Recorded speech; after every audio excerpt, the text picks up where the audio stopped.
I had boarded the morning flight out of Denver with my carry-on tucked neatly under the seat, a novel I never opened, and the kind of silence that settles when you know you're stepping back into a room where every eye has already made its judgment.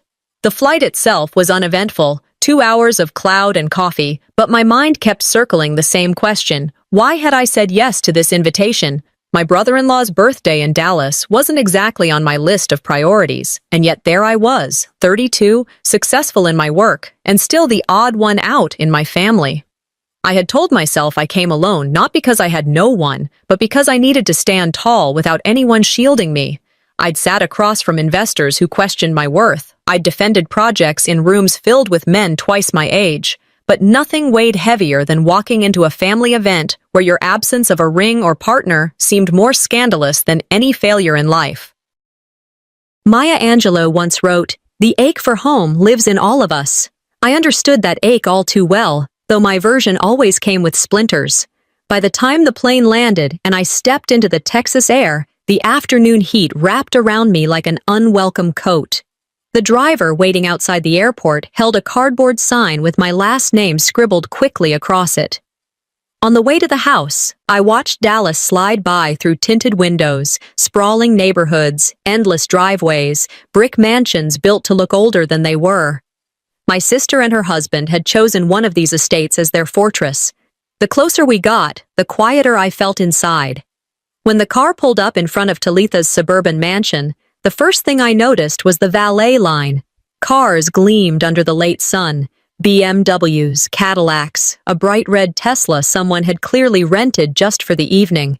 A small crowd clustered at the entrance, laughing too loudly, glasses of wine already in hand. This wasn't just a birthday. It was a display of status, every detail manicured for effect. I adjusted my black dress, smoothed the fabric, and walked up the steps. Almost immediately, I felt the turn of heads. Whispers didn't take long to ripple. She came alone? Still no one with her? The words weren't shouted, but they might as well have been. I let the comments pass over me like wind. Years of boardrooms had taught me how to use silence as armor. Still, silence doesn't erase the sting of knowing your very presence is the subject of debate. Inside, the mansion was all polished oak and chandeliers, every inch curated to impress. Servers in crisp white shirts carried trays of wine and hors d'oeuvres. Guests moved with a certain rhythm, laughing, clinking glasses, pausing for photos in front of a custom backdrop that displayed Talitha's initials in gold script. I walked further in, feeling the weight of every glance on me. Some relatives forced polite smiles, nodding as if to acknowledge me without actually stepping closer. Others smirked openly, the kind of smirk that said they'd been waiting to see what I would do without anyone on my arm. In that moment, I wasn't a guest. I was an intruder stepping into enemy ground.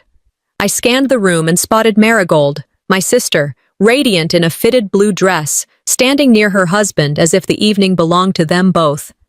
She caught my eye for half a second before turning back to the group around her. No wave, no gesture, just dismissal. A family friend brushed past me and muttered, "You made it," in the tone someone might use for a dentist appointment. I smiled faintly, choosing not to give them the satisfaction of seeing me flinch. My internal decision was firm. I wouldn't break in front of them.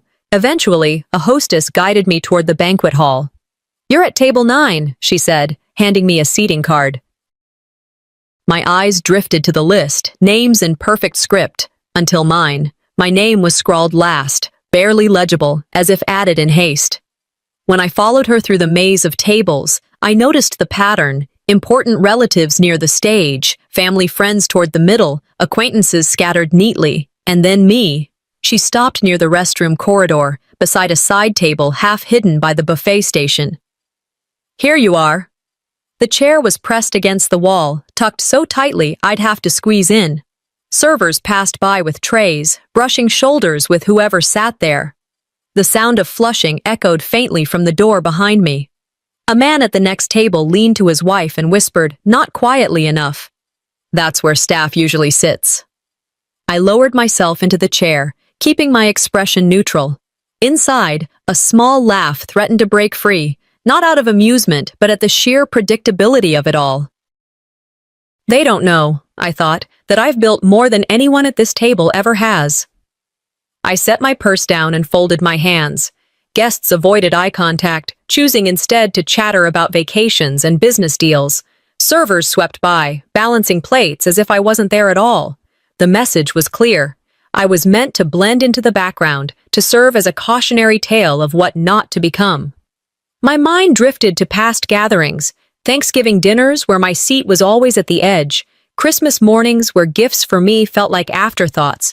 I had learned to wear invisibility like a second skin, but tonight it stung differently. Childhood invisibility can be softened with hope. Adulthood invisibility is sharpened by proof. I remembered sitting at graduation ceremonies where my parents never asked about my speech, but praised Marigold's outfit. I remembered pitching a startup idea that ended up in the papers, only to have my father dismiss it as just tech talk. The ache wasn't new. It was simply clearer now, framed under chandeliers and accompanied by champagne flutes. They thought I would disappear quietly, I told myself. But they forgot one thing. I was watching. The hall erupted in laughter near the main table where Talitha raised his glass, commanding attention. I stayed seated, letting the laughter wash past me. No one asked me to join in. No one noticed if I smiled. And that was the point. As I adjusted my chair against the wall, the truth settled deep. This wasn't an accident. It was a message. The banquet hall shimmered in polished perfection, gold chandeliers hanging low, casting light across oak tables covered with monogrammed napkins and rows of gleaming silverware. The sound of glasses clinking and guests greeting each other echoed like a performance more than a gathering. Laughter bubbled up around me, but I felt the distance between myself and that sound. I sat with my hands folded in my lap, reminding myself that I had faced investors with sharper teeth than any of my relatives. And yet, the sting of invisibility here bit deeper than anything in the corporate world. A room can be filled to capacity and still leave you hollow.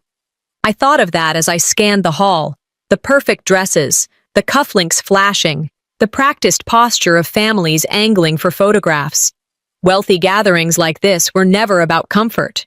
They were about order. Who sat where? Who was mentioned first? Who was placed in the spotlight? And who was meant to be background noise? I thought being ignored was bad. I hadn't yet seen what erasure looked like. The MC, a man who had been one of Talitha's golfing buddies for years, tapped his glass and called for quiet. The room hushed obediently, faces tilted toward the stage. He smiled broadly, chest puffed with borrowed importance. "Ladies and gentlemen," he began, "tonight we celebrate a man of vision, of strength, of generosity, our very own Talitha." Applause thundered instantly, a wave of clapping that seemed rehearsed. I watched as names followed. Marigold, my sister, radiant as always, her arm looped through her husband's. Applause again, the crowd beaming. Then Roxalana, my mother, her pearls catching the light. More cheers, more smiles. Then the pause. The MC cleared his throat, shuffled his note cards, and moved on without my name. A flush crept into my neck, hot and sharp, though I kept my expression even. I sat still, listening as if this omission were natural. Around me, guests exchanged uncertain glances. "Isn't she family?" I caught a whisper from the next table. "Maybe it was just an oversight," another voice murmured. An oversight. I had heard that word too many times in my life. The forgotten invitation, the missing name on a Christmas card, the skipped introduction when colleagues came to dinner. I had learned that oversights don't repeat for 30 years. This wasn't a mistake. This was the performance of erasure. For a moment, I wondered if I had imagined my place in this bloodline. I pressed my palms lightly against my knees, grounding myself. "Never let them see you sweat," I repeated silently, a mantra I had carried from boardrooms into living rooms. A waiter passed by with a tray of water, and I took a glass, holding it steady even as my insides churned. I lifted it slowly, sipping as if nothing had happened. A faint smile crossed my lips, not out of joy, but out of discipline. If they wanted to strip me away, I would dress the silence with dignity. "Sometimes silence is the best thunder," I recalled an old saying, and tonight I would let my calmness be louder than their omission. Still, the irony carved deep. My name carried weight in circles that mattered, in conferences where contracts turned on a single sentence of mine. Yet here, in a room filled with my blood, my name had no space. As the introductions ended, I caught voices behind me, the kind spoken just loud enough to slice, soft enough to deny later. We only keep her around so she doesn't embarrass the family. The words landed like a stone dropped in still water.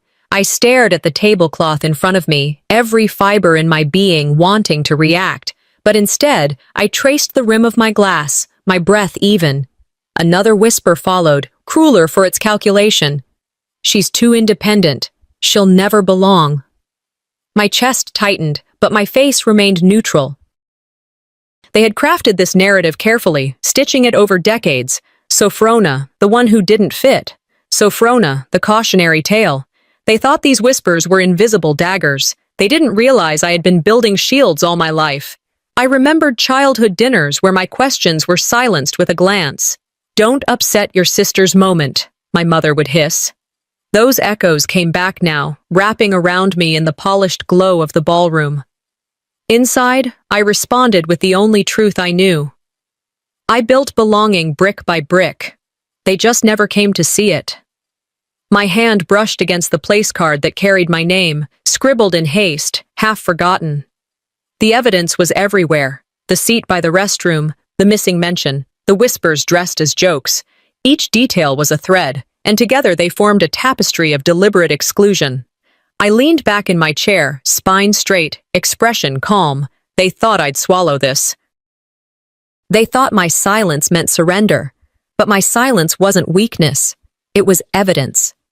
Every omission tonight was proof. And proof was something I had always known how to use. The hall roared again with laughter from Talitha's table, as though nothing had been said, nothing had been done. But the laughter no longer held weight against me.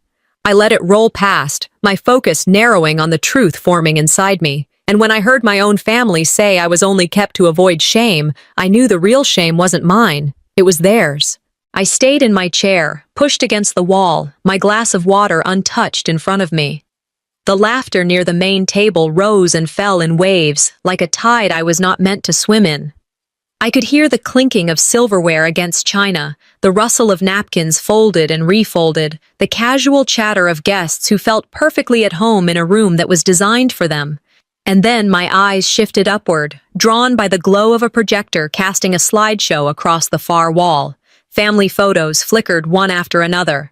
Birthdays, vacations, reunions. People leaned toward one another, pointing and laughing at familiar faces frozen in time. At first, I let myself drift with it, watching the decades roll by on screen. But then I noticed the absences. My absences. There were pictures where I should have been standing next to my parents, where I remembered holding a sparkler on the 4th of July, or cutting into a birthday cake. Yet on the screen, I wasn't there. In some images, I was shoved to the far edge, almost cut out of the frame.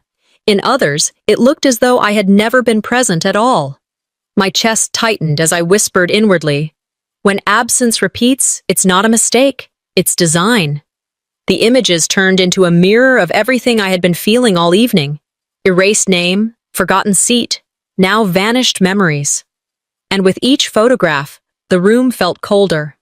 As I stared at those pictures, my mind slipped back to earlier years, moments when silence had been louder than any insult. I remembered one evening when I was 10, Marigold, all ribbons and blonde hair, had leaned across the dinner table and said in front of relatives, "Sophrona's so weird. She takes apart microwaves for fun." The table erupted in laughter, not at her wit, but at my expense. I had flushed red, staring at my plate.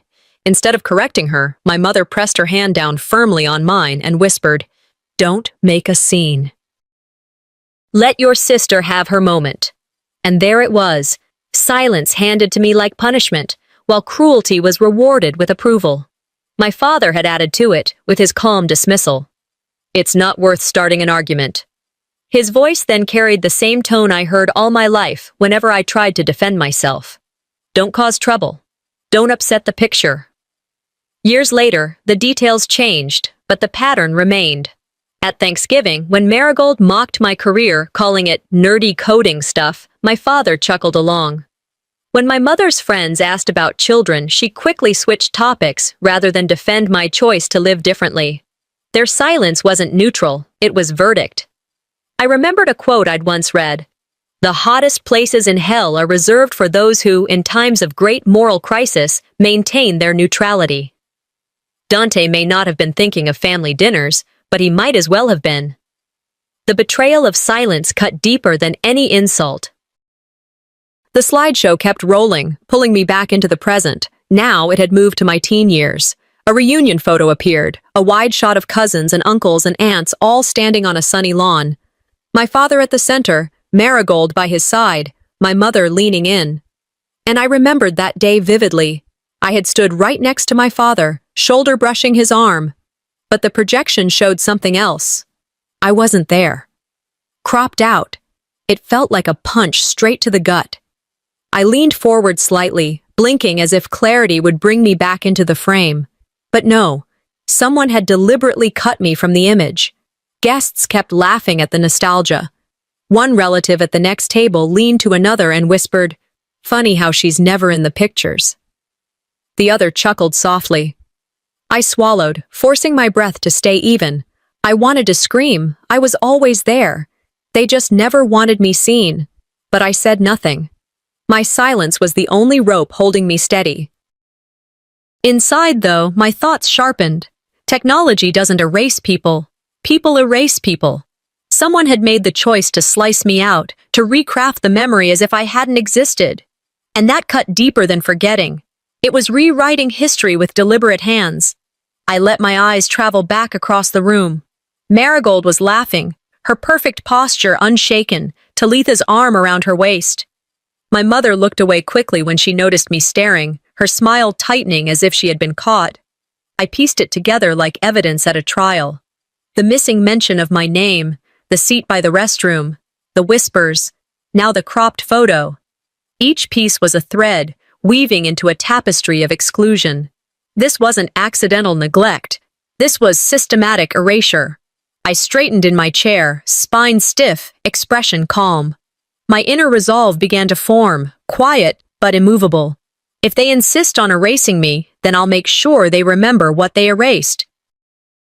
I thought of an American proverb I had heard once. What you allow is what will continue. I had allowed silence to define me at family gatherings for decades. But tonight, every detail was becoming evidence. And evidence is meant to be used. The laughter at the main table swelled again as Talitha boasted about a business deal. He leaned back, commanding attention with ease. Guests hung on his every word, the sound of their cheer filling the hall. I sat quietly, but inside something shifted. This night wasn't just about survival anymore. It was about collecting proof. Every omission, every whisper, every cropped photo was fuel. And fuel, when gathered long enough, becomes fire. Watching myself vanish from the family's story, I realized they hadn't just forgotten me. They had chosen to delete me. The images on the projector faded into silence, but the laughter from the front tables swelled like nothing had shifted. I sat back, forcing my shoulders to relax against the chair even as my chest tightened with a kind of recognition I wished I didn't have. It wasn't only that I'd been erased from the slideshow. It was that Marigold was standing front and center in every picture, smiling as though the spotlight had been stitched into her skin. The laughter at the main table rang louder than before, sharper in contrast to my own corner. Talitha leaned back comfortably, his hand resting on the stem of a wine glass, as if he were king of this small kingdom. And beside him, Marigold leaned in with just the right amount of grace, the portrait of a perfect wife. She tilted her head when he whispered something, her laugh just loud enough for those near the table to hear. I thought to myself, the louder the performance, the hollower the truth. It hit me then. This wasn't only about omission. It was about performance, and Marigold wasn't just letting it happen, she was leading it. My sister wasn't a bystander in my erasure, she was helping to conduct it. For a flicker of a moment, our eyes met across the room. She hesitated, a spark of uncertainty in her expression, as though she wondered if I would rise, if I would push back. Then she turned back to Talitha, her hand sliding over his. The gesture was clear. A choice. I froze, not because I was surprised, but because of how familiar it felt. All my life, she had chosen applause over truth, and now she was doing it again. I overheard a cousin near me whisper to his wife, "See, they're the real team in this family." The words stung, not because they were spoken, but because everyone nodded silently in agreement. Inside, my voice said, "And I was the outsider, even to my sister." The realization cut deeper than my mother's silence or my father's diversions. Parents could dismiss, parents could be blind, but a sister choosing status over blood, that was betrayal sharpened to the bone. I kept my gaze steady on her, but inside I was tracing back years, moments when she had pushed me aside to stand in the light. My high school science fair when she called me obsessive in front of relatives, laughing while everyone agreed. My graduation when she shifted attention to her new engagement ring, shining brighter than my diploma. Every time, I had convinced myself it was unintentional. Now I saw the pattern. Silence wasn't innocence. Silence was complicity.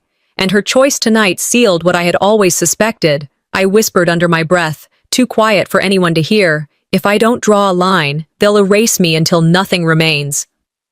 I steadied my breath, keeping my expression calm. A proverb surfaced in my mind, something I had once read and never forgotten. Family isn't defined by last names, it's defined by loyalty and trust. Tonight, that truth landed heavier than ever. Marigold squeezed Talitha's hand again, smiling as he stood to greet another guest. She laughed, her shoulders shaking in the practiced way of someone who knew the value of perception. I whispered again, only for myself. I won't let them write me out again. I adjusted my posture, no longer pressed back against the corner as if I were shrinking into the wall. I leaned forward, straightening my spine.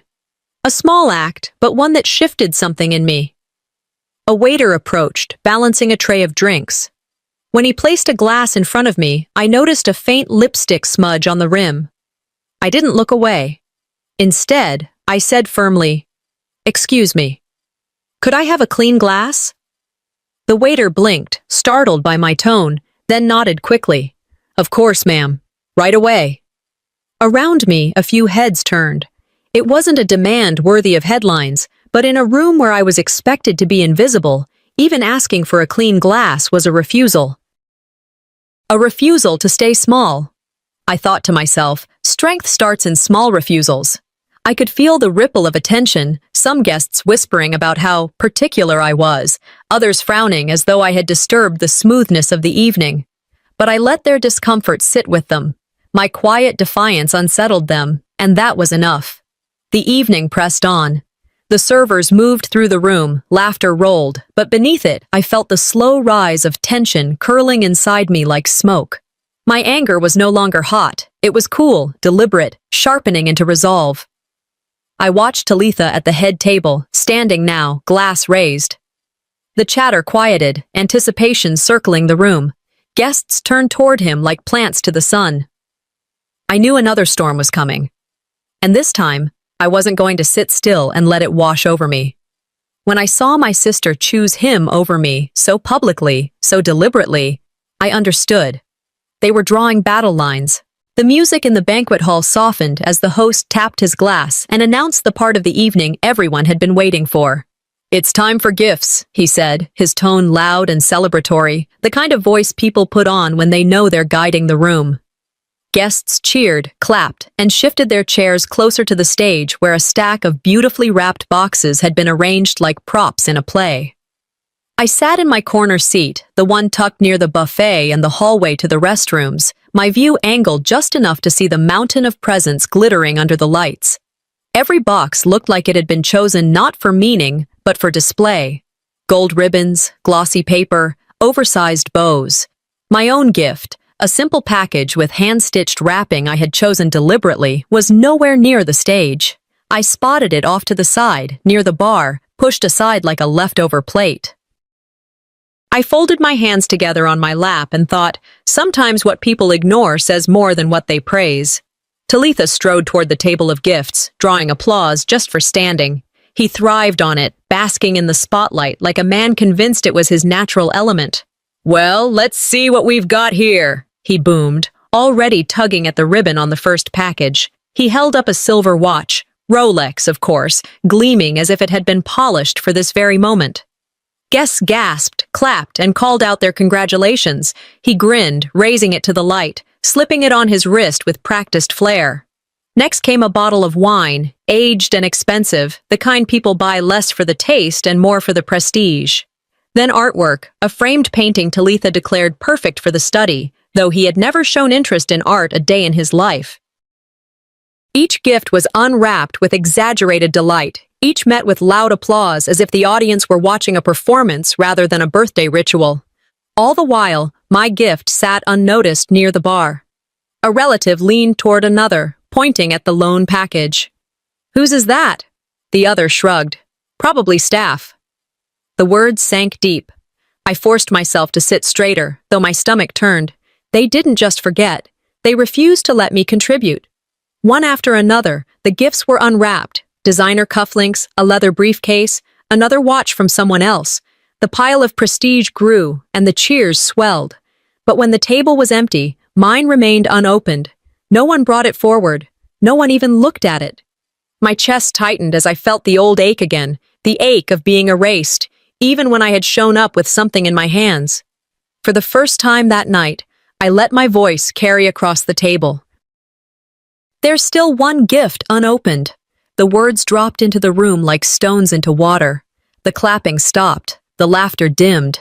Faces turned toward me, some surprised, others annoyed. The silence that followed was thick, broken only by the clink of a glass being set down too hard. Talitha glanced toward the bar, saw the package, and gave a laugh too quick, too forced. "Oh, must have been misplaced," he said, waving a hand as if it were nothing. Marigold leaned forward immediately, her smile stretched tight. "Don't worry," she said smoothly, her tone pitched to carry across the room. "He has enough already." There it was, the dismissal dressed in politeness. I sat very still, letting the moment stretch. My eyes moved slowly from Talitha to Marigold to the cluster of relatives watching, some embarrassed, some defensive. I thought to myself, they weren't just dismissing a gift. They were dismissing me. An old American saying floated into my mind, "If you don't stand for something, you'll fall for anything." For years I had swallowed these slights, convincing myself that silence preserved peace, but silence only made space for erasure. Tonight, I couldn't let it pass. "I thought we were opening gifts," I said calmly, keeping my tone even but letting my gaze linger on the package. No one moved. The silence sharpened. A cousin whispered, "She's making a scene." I kept my face neutral, my voice steady. A scene? They've been performing against me all night. I'm just correcting the script. Finally, a waiter stepped forward awkwardly, picking up the small package and setting it on the edge of the table. Talitha glanced at it, then at me, his smile frozen. He didn't reach for it. Instead, he turned back to the crowd. "All right, let's raise a glass," he said loudly, shifting the spotlight back to himself. Guests responded instantly, lifting their drinks, eager to pivot away from the uncomfortable moment. But I didn't miss the whispers that followed, the side glances, the restless shifting in chairs. They had noticed. My refusal to be silent had been seen, and that alone unsettled them. I leaned back in my chair, my posture no longer shrinking into the wall. My humiliation had transformed into something else, something steadier. The ignored gift wasn't just a package pushed aside. It was a symbol of my erasure and my refusal to vanish quietly. I let the chatter rise again around me, the sound of glasses being lifted, of Talitha preparing to speak.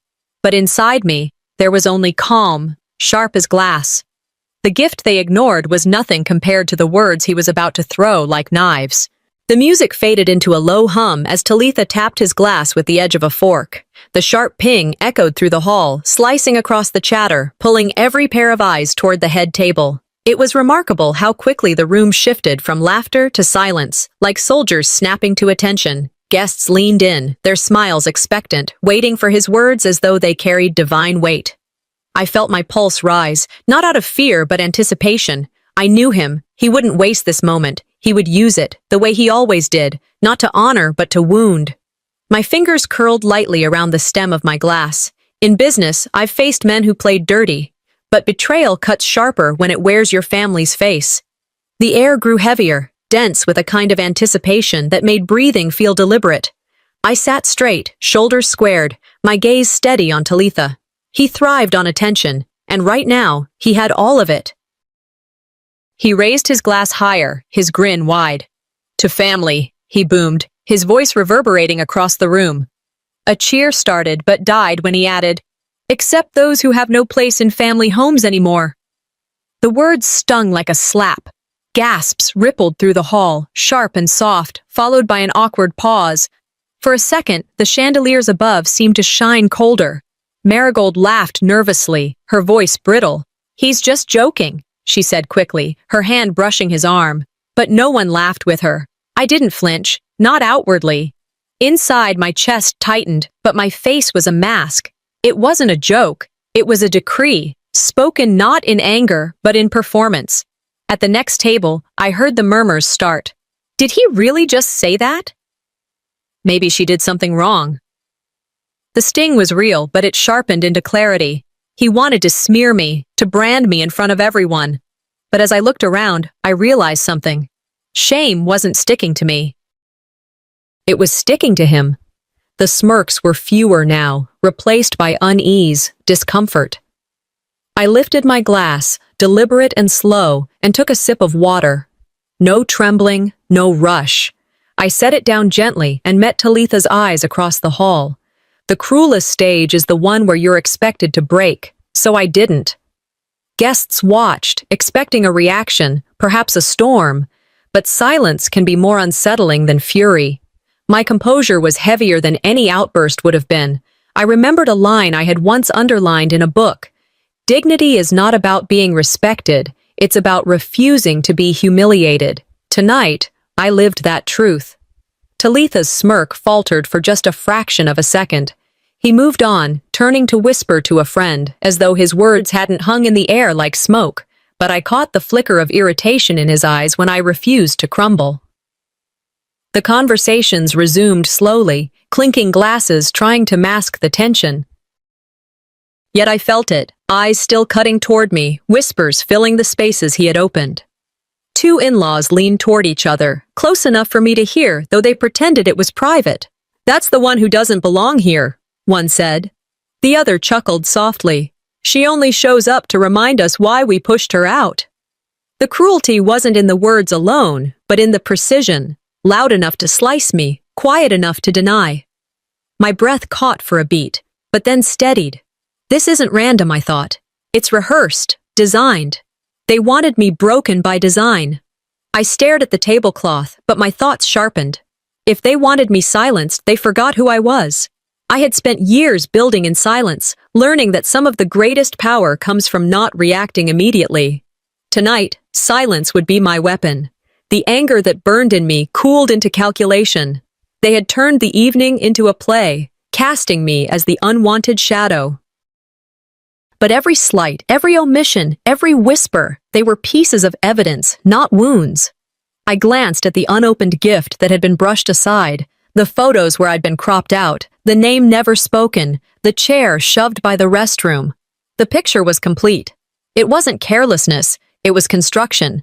A deliberate rewriting of the family story without me in it. I straightened, my decision taking shape in my chest. If tonight was meant to erase me, it will end by engraving me into memory instead. The laughter at the head table returned as Talitha clinked his glass again, preparing for yet another toast, his confidence renewed. The spotlight was back on him, but I knew now, this wasn't his victory. The toast wasn't his victory, it was his opening mistake. The echo of Talitha's toast lingered in the air long after the forced laughter resumed. The clinking of cutlery and glasses returned, but the rhythm felt hollow, rehearsed, like an orchestra playing out of tune. I sat still, letting the weight of his words settle into the room. People smiled wider now, spoke louder, as though the noise could bury what had been said. But I knew, no one forgot who went silent first. The conversations that bloomed around me no longer carried the careless warmth of small talk.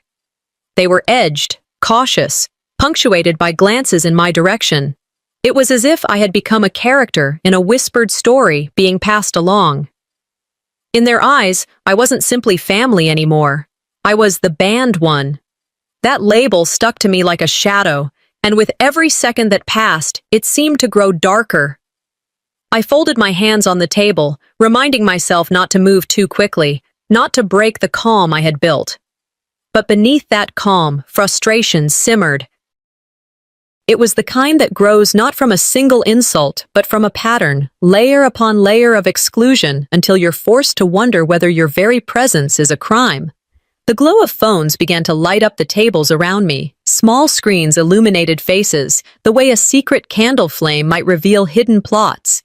I caught sight of one guest tilting their phone discreetly, snapping a photo in my direction. Another leaned closer, whispering, thumbs moving across a screen with speed. I shifted my gaze, pretending to sip from my glass, but my ears caught what they didn't want me to hear. "She's toxic. No wonder they banned her." The words hung like smoke, acrid and deliberate.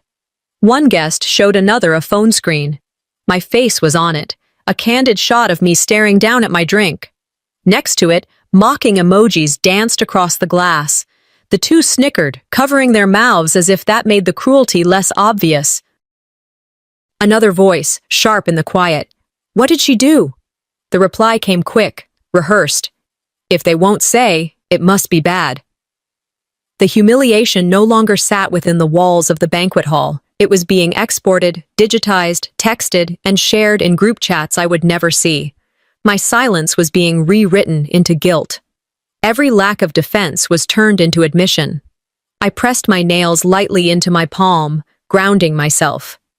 In boardrooms, rumors die with evidence. Tonight won't be any different.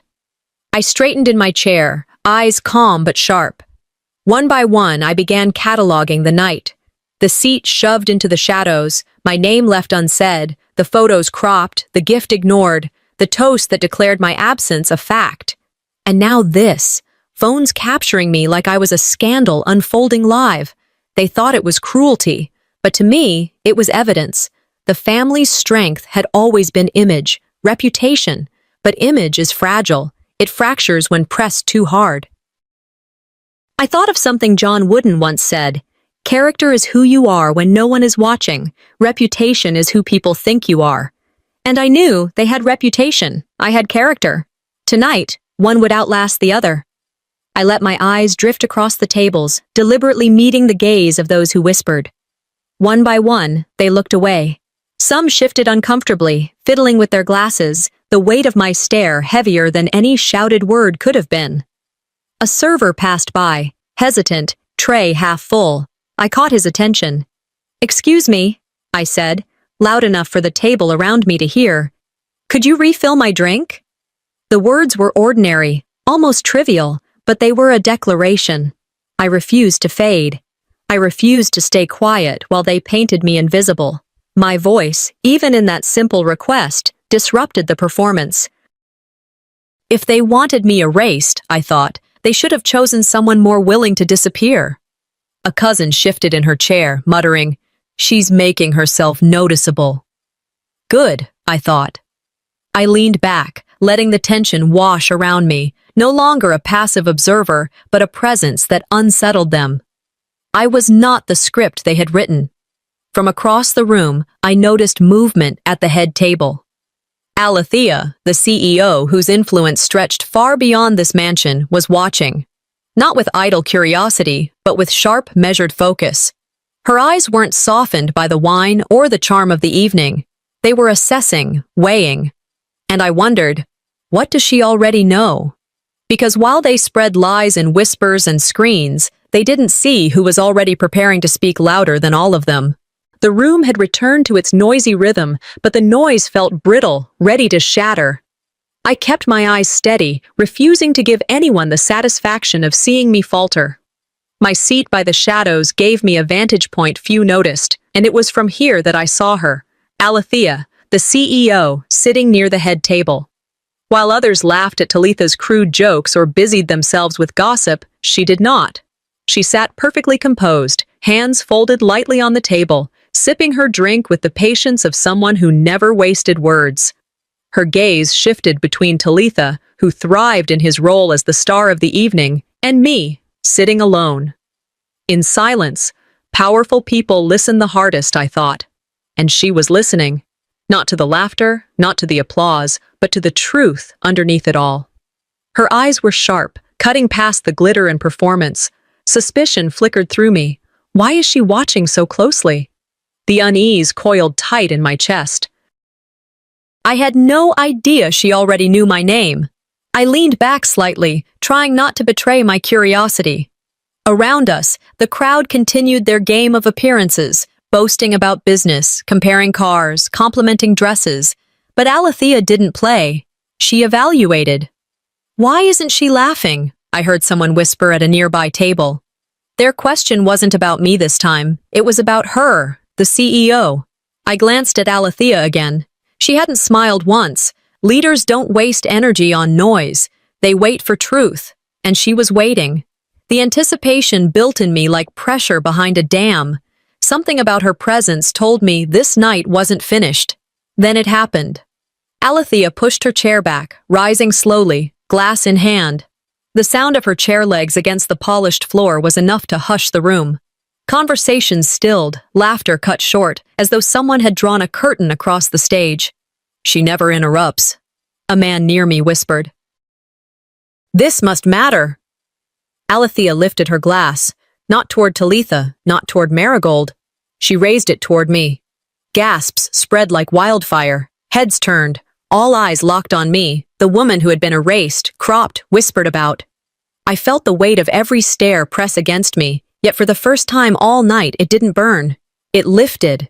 In that instant, every whisper turned to ash. To Sophrona, Alethea said, her voice steady, carrying across the hall without effort. Some contributions don't need introduction. They change outcomes. The room froze. My chest rose and fell, steady. But inside I was stunned. I wanted to glance away, to break the tension, but I held her gaze, refusing to shrink. Talitha's face faltered, his confident grin wobbling. Marigold's hand gripped his arm too tightly, her knuckles whitening. Sophrona, my name. Spoken here, aloud, not erased, not silenced, but honored. Alethea's words settled like stones in still water, sending ripples through every guest. Whispers erupted, sharp and fast. Wait, what did she do? I thought Talitha. No, she said Sophrona. The vindication rolled through me like fire, sharp and cleansing. Alethea didn't sit back down immediately. She continued, her tone calm but firm. Years ago, her work changed how we built our systems. Without that, we would not have won the contract we celebrate tonight. Shock spread across the tables. My mind replayed her words slowly, each one like a strike of lightning. She had tied my name to victory. She had tied my contributions to their success. Talitha froze mid-smile, his glass hovering in the air, trembling, his carefully constructed facade cracked. Guests whispered louder now. That was her? I thought Talitha had... All this time? I breathed slowly, keeping my composure even as adrenaline surged through me. Inside, I thought, the truth doesn't need defense. It defends itself.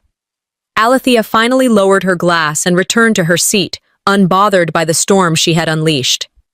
The silence that followed wasn't empty, it was recalibration. Everyone in that hall was reevaluating me, reconsidering the narrative they had been handed. My humiliation flipped in an instant into empowerment, not through shouting, not through retaliation, but through fact. Cold, undeniable fact. I stood slightly, offering a nod.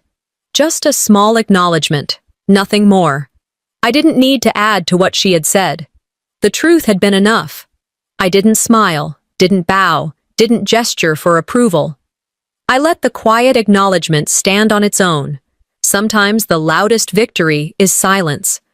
As I sat back down, the atmosphere shifted again. The whispers softened into a heavy quiet.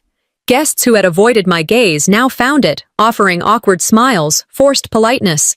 Across the hall, Talitha's shoulders were stiff, his jaw tight. Marigold's lips moved, whispering to him, but he didn't answer. His empire of image had cracked, and everyone had seen it. And as the room recalibrated around me, I realized this night had only just begun to turn. The room was still vibrating with the impact of Alethea's toast. Conversations had resumed in fragments, but the energy was different now, fractured, recalibrated. It wasn't applause I heard in the murmurs around me, it was adjustment. People who had dismissed me an hour earlier were now whispering with a new tone, some embarrassed, others careful, like they didn't want to be caught on the wrong side of a story they no longer controlled. I sat quietly, letting the moment breathe. I didn't need to move. I could feel the eyes returning to me, one by one. Some softened in awkward recognition, others hardened with suspicion. It didn't matter. Every glance proved the balance of the night had shifted. And then there was Talitha. I watched him closely, forcing his smile to stay plastered across his face, but the tension was there. His shoulders had stiffened, his jaw tight. His hand gripped his glass too firmly, the stem trembling under the pressure of his fingers. He was rattled, though he tried to mask it. Power borrowed from lies always trembles when truth speaks. The spotlight had slipped, and he was desperate to wrench it back. He rose slowly, his chair scraping against the polished floor. The sound cut through the scattered conversations, pulling attention toward him. He lifted his glass, posture stiff but deliberate. "To family," he declared, voice louder than necessary. "And to keeping appearances." The words fell heavy, met with forced laughter. It wasn't joy. It was compliance. A few clapped, too eagerly, the sound strained. Others exchanged looks, uncertain. And then it happened. His hand shook, the glass tilted, and in a moment too quick to catch, red wine cascaded down the front of his suit. Gasps rippled across the room. Someone stifled a laugh, a sharp intake of breath that broke into a muffled chuckle. The deep crimson spread across his white shirt, bleeding like an accusation. Marigold rushed forward, her hands frantic, grabbing napkins from the table, dabbing uselessly at the stain. Her panic only magnified the humiliation. I sat still, my expression composed, though inside I felt the shift. Some stains wash away, some reveal what's been there all along. The perfect image of Talitha cracked in real time, not because of my words, not because of a confrontation, but because of his own tremor. His own fear had betrayed him. Guests exchanged glances, whispers darting like arrows. All that control, and he can't hold a glass. Did you see the way his hand shook? I let a faint smile brush my lips, not gloating, but deliberate. The silence I carried now was louder than any laughter could have been. Humiliation is loudest when it comes from silence around you. I watched as the facade of the family's control weakened.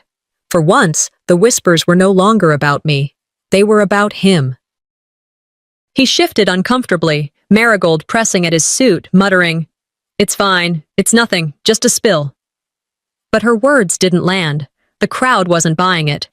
And then the screens caught it. Unbeknownst to him, the cameras set up around the hall, meant to capture the grandeur of the night, had caught every second of the spill. On the massive projection behind the stage, the image looped. Talitha raising his glass, the tremor, the spill, Marigold's frantic dabbing, over and over again, red spilling down white.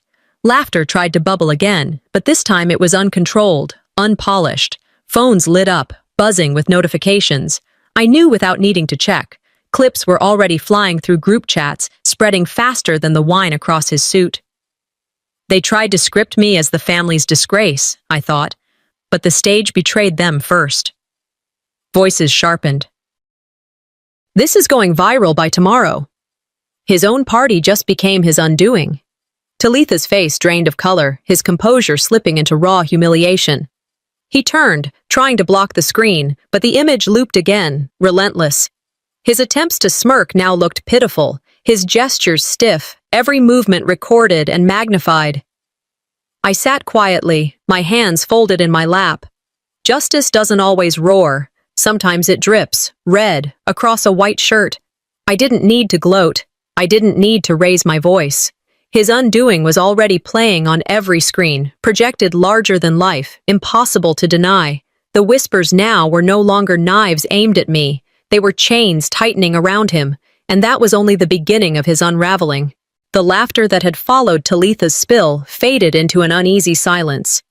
Guests tried to patch it back together with forced chuckles, but the sound was hollow, like glass rattling in a drawer.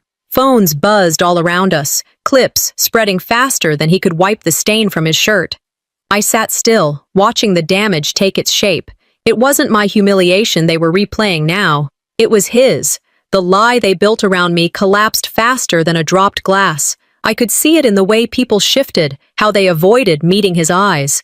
He had been their star, their symbol of control, and now he was just a man in a ruined suit. Marigold clapped her hands suddenly, too loudly, the sound bouncing awkwardly off the chandeliers.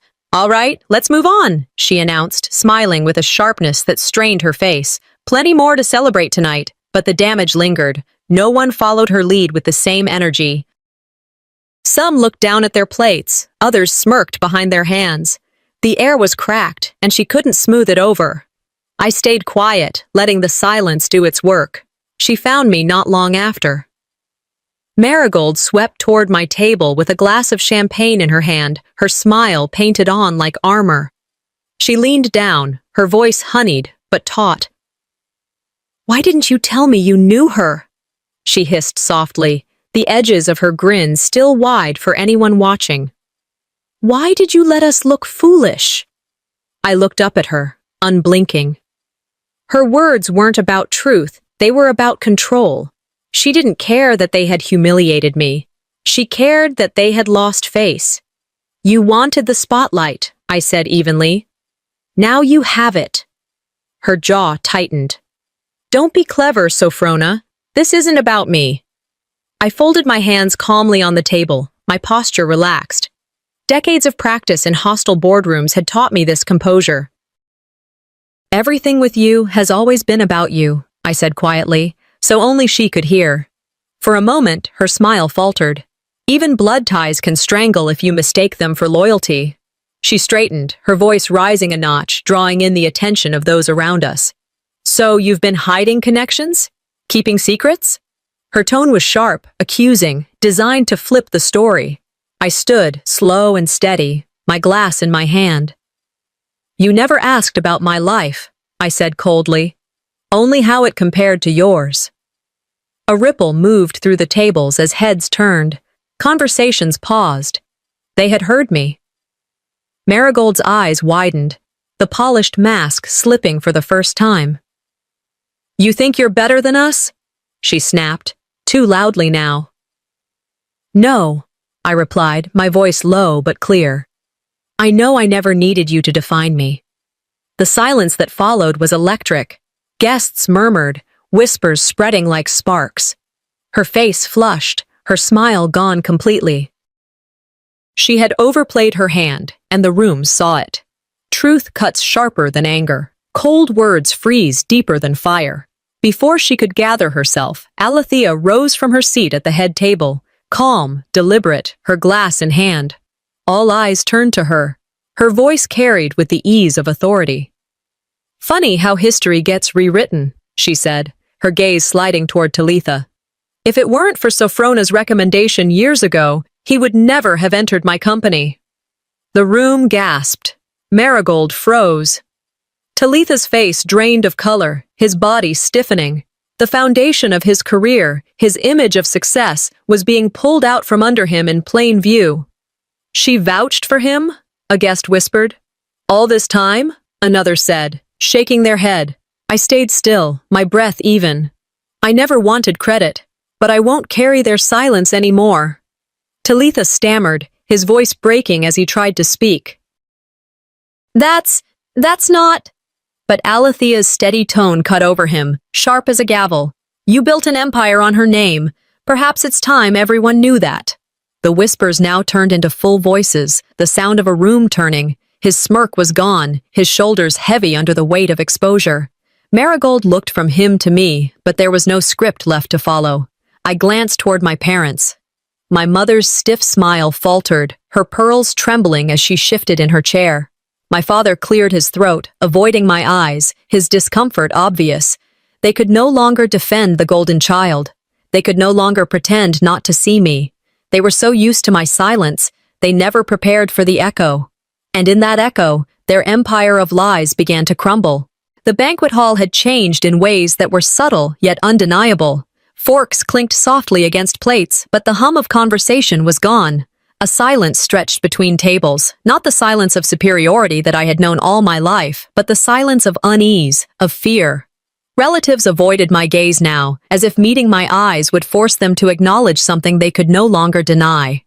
I looked around the room and saw Talitha and Marigold, their faces taut with effort, still trying to hold their posture. But their laughter had thinned. Their gestures no longer drew the automatic applause they were accustomed to. The air had shifted. When silence shifts sides, you realize the room has already chosen. I sat in my corner chair, posture steady, hands relaxed in my lap. No one was laughing at me anymore. No one was mocking my seat or whispering about my solitude. The whispers had turned toward them, and though no words reached my ears, I could feel their discomfort weaving through the room like smoke. For a moment, I thought no one from my family would dare come near me. Then I saw her, my mother, Roxalana, making her way through the tables with a stiffness that betrayed her nerves. She carried herself with the same grace she had always insisted upon, but her steps faltered slightly as she drew closer. She stopped beside me, her pearls trembling faintly as they caught the chandelier light. Her voice was low, almost gentle. "You look beautiful tonight. We're proud of you." I looked up at her, holding her gaze. The words I had begged to hear as a child, handed to me now like spare change. I let the silence sit before I spoke. Now, because she raised a glass? Because the room applauded? Her lips parted, then closed again. For the first time in years, she faltered, no smooth deflection at the ready. Pride that comes late is not pride, it's fear of being wrong. I leaned back in my chair, my eyes never leaving hers. She shifted uncomfortably, smoothing the fabric of her dress. The silence stretched until it was unbearable. Finally, she murmured, "We didn't realize." I cut in gently, but with steel in my voice. "You never asked." Her breath caught. She stood there for a beat longer, then stepped away, her back straighter, her chin higher, but the tremor in her shoulders betrayed her. I let her go without calling her back. The wound that had lived inside me for decades, the craving for her pride, no longer controlled me. What I wanted was never their pride. It was their honesty. I exhaled slowly, and with that breath, I closed the door on the need that had defined so much of my pain. A line from somewhere surfaced in my mind. It is better to disappoint people with the truth than to please them with a lie. Tonight, I had chosen the truth, and it had set me free in ways applause never could. As I steadied myself in that clarity, movement caught my attention. Alethea, the CEO, rose from her place at the head table and walked toward me with the unhurried grace of someone who knew every eye followed her. Her expression was composed, her smile small but genuine. She stopped at my table, glass in hand. "We should talk Monday," she said, her voice calm, yet deliberate. "There's a project you need to lead. I don't offer this lightly." The room stirred, murmurs swelling. Her words were public, undeniable, a seal of recognition that no one could erase. I felt the weight of the moment, but not with shock, only with readiness. What they denied me for decades, a stranger honored in a single sentence. I nodded, not exaggerated, not dramatic, just steady. "I'd be glad to," I replied simply.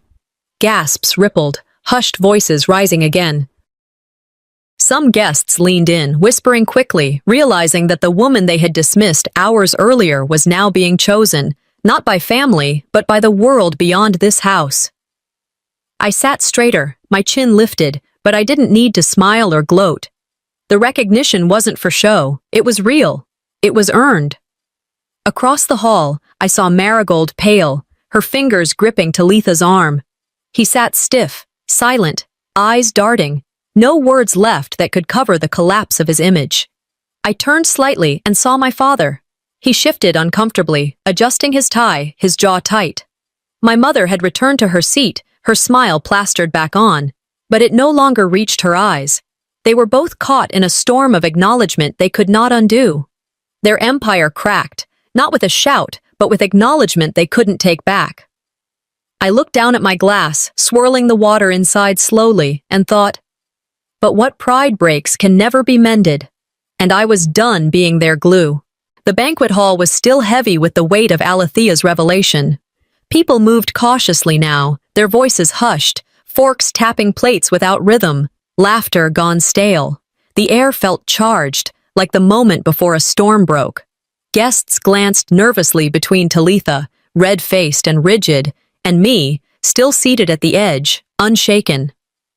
Truth is like fire. It doesn't need to scream, it spreads. I saw it burning already. Their whispers weren't about me anymore. They were about him. Marigold sat frozen, her polished image cracking under the strain, her hand clutching his arm too tightly. My mother stared at the tablecloth as though willing it to swallow her. My father fidgeted with his cufflinks, eyes fixed on the floor.